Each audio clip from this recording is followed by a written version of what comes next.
আসসালামু আলাইকুম। হ্যাঁ এভরিওয়ান, সবাই কেমন আছেন? আলহামদুলিল্লাহ, আপনাদের বোন ভালো আছি। আজকে নতুন একটা ভিডিও নিয়ে হাজির হয়ে গেলাম। আর নতুন ভিডিও কি, ঈদের আমেজ তো শেষ হয়ে গেল আমাদের মাঝে। তাই ঈদের পরে আজকে একটু শাড়ি পরলাম।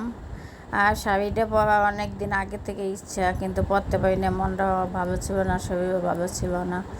শাড়ি পরতেও কষ্ট হয় আজকে, আগে কত শখ ছিল শাড়ি পরা। ঈদে আনন্দতে শাড়ি পরতাম, এক জায়গায় যাইতাম শাড়ি পরতাম। আর এখন শাড়ি পরতেও কষ্ট হয়। কোনো অনুষ্ঠানে শাড়ি পরলে তো পার্লারে দৌড় দিই যে পরাই দেবে, গুছাই গেছে। তা যাই হোক, শাড়িগুলো নষ্ট হয়ে যাইতে আছে, তাই একটু শাড়িটা পরলাম। আর আমার এই শাড়ি দুইটা একরকমই, একটা লাল, একটা হয়েছে পিঁয়াজ কালার। এই শাড়ি দুইটা আমার খুব প্রিয় শাড়ি, অনেক আগে, কিন্তু পরতে খুবই ভালো লাগে। তারপর একটু পরলাম।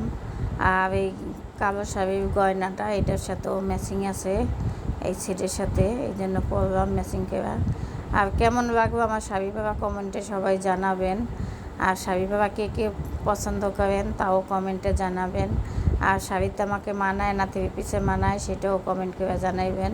আমি আহামরি অত ভালো পরতে পারি না, আগে অনেক সুন্দর করে পরতাম, এখন মনে হয় শাড়ি পরা ভুলে গেছি। আর কেউ ছিল না, একা একা কতটুকু আর পরবো।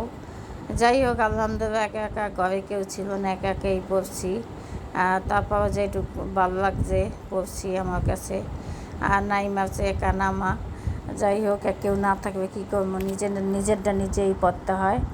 যদি আপনাদের কাছে আমার শাড়ি পরা ভালো লাগে কমেন্টে জানাইবেন, নেক্সট টাইমে আবার পরবো। তা ভালো থাকেন, সুস্থ থাকেন।